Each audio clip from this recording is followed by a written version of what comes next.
Bonjour et bienvenue dans cette nouvelle vidéo, donc première vidéo de 2023. J'en profite pour vous souhaiter à toutes et à tous une très belle année. Alors, je vais commencer par le livre Trois sœurs de Laura Poggioli aux éditions L'Iconoclaste. Donc, dans ce livre, notre autrice revient sur un fait divers russe, à savoir l'histoire des sœurs Khatchatourian, qui sont donc trois sœurs qui ont assassiné leur père, qui leur faisait subir des violences sous toutes les formes. Et donc, elles en ont eu marre à un moment et elles ont décidé de passer à l'acte. Donc en fait, notre autrice est interpellée par ce fait divers et elle va revenir dessus, elle va suivre toute l'histoire. Et en parallèle, elle qui a fait des études de langue, qui a justement été en Russie plusieurs fois, qui a même vécu en Russie, qui a eu une histoire d'amour avec un Russe, fait un parallèle aussi avec sa vie. Donc en fait, l'histoire principale, le cœur du roman, hein, ce sont les violences conjugales et les violences intrafamiliales.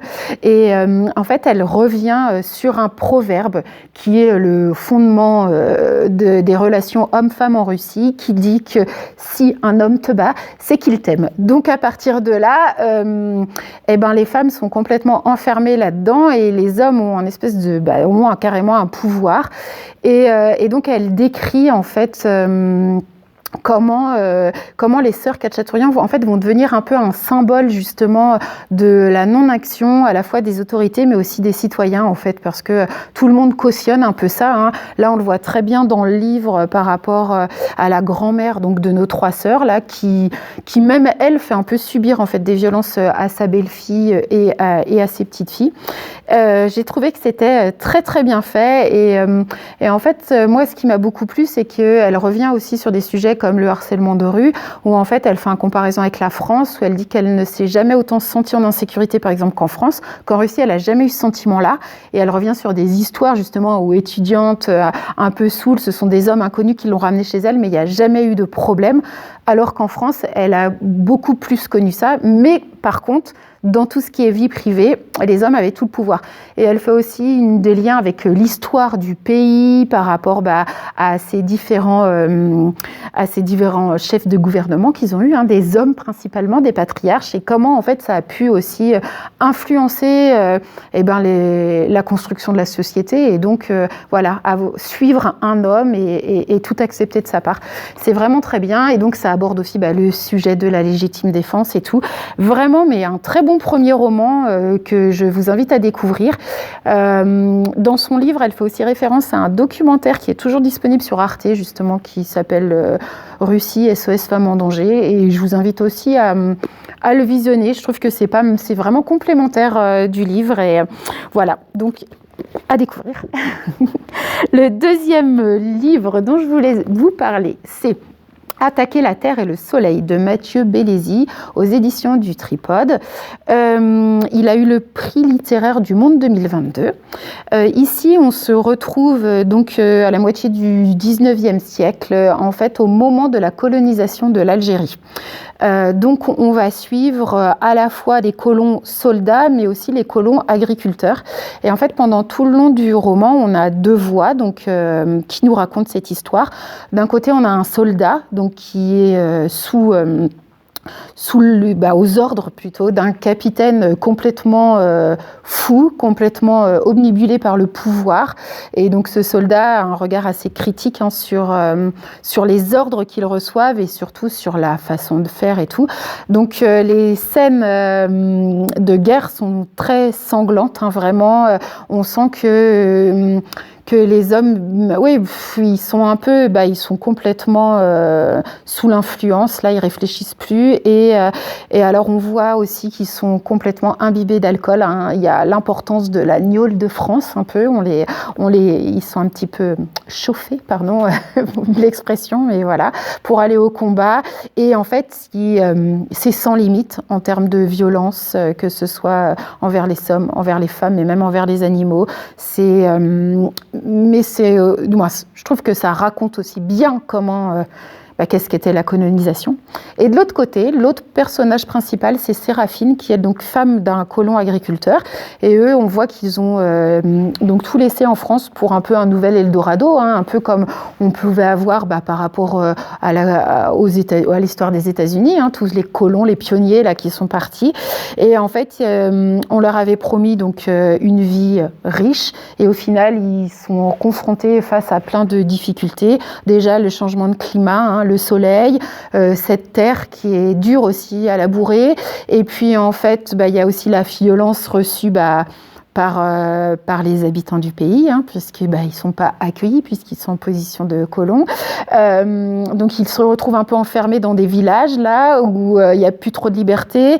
Ils sont aussi confrontés à des nouvelles maladies et en fait, je trouve que ce soit du point de vue du soldat ou du point de vue de Séraphine, on se pose la question de jusqu'où ça va aller, pour qui, pourquoi.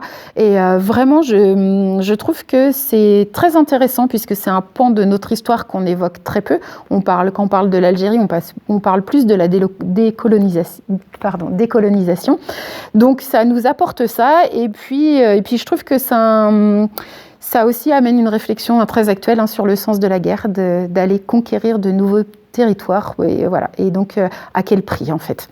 Donc, vraiment, une très belle découverte, vraiment. Et les éditions du Tripode vont rééditer, justement, des livres de Mathieu Bellesi, dont son premier livre qui s'appelle Le Petit Roi et qui a l'air aussi très, très bien.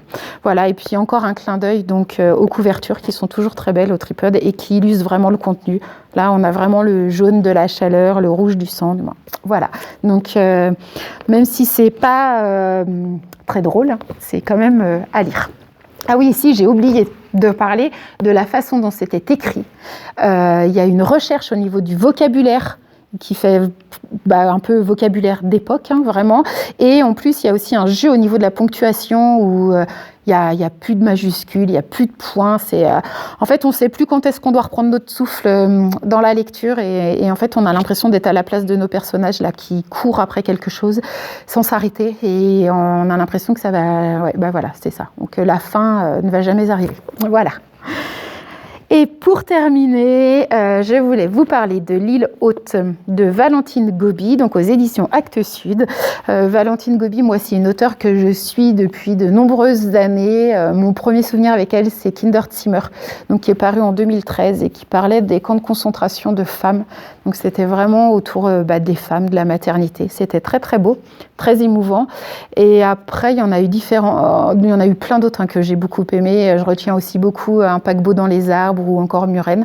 Je trouve que Valentine Gobi, quelle que soit l'histoire qu'elle raconte, à chaque fois, on retrouve des beaux personnages qui sont pleins d'humanité. Et c'est encore le cas donc, dans L'île haute, où là, on suit Vincent, qui en fait son vrai prénom est Vadim, mais donc il est tout jeune, il a une dizaine d'années et en fait il va quitter Paris pour aller à la montagne. Alors c'est à Valorcine, à côté de Chamonix. En fait, au début, on pense que c'est pour soigner son asthme, mais en fait très vite on comprend que en fait Vincent s'appelle Vadim, qu'il est juif et qu'en fait ses parents ont choisi de le mettre à l'abri à la montagne. Donc là-bas, il est accueilli par Blanche, Éloi, Albert et Louis, donc qui sont une famille et qui vont vraiment l'accueillir comme leur propre enfant, sans lui poser de questions. Et en fait, on va suivre toute cette première année de vie à la montagne, au fur et à mesure des saisons. Et alors lui, là, pour le petit citadin, c'est quand même la vie en pleine nature, la vie aussi à la ferme.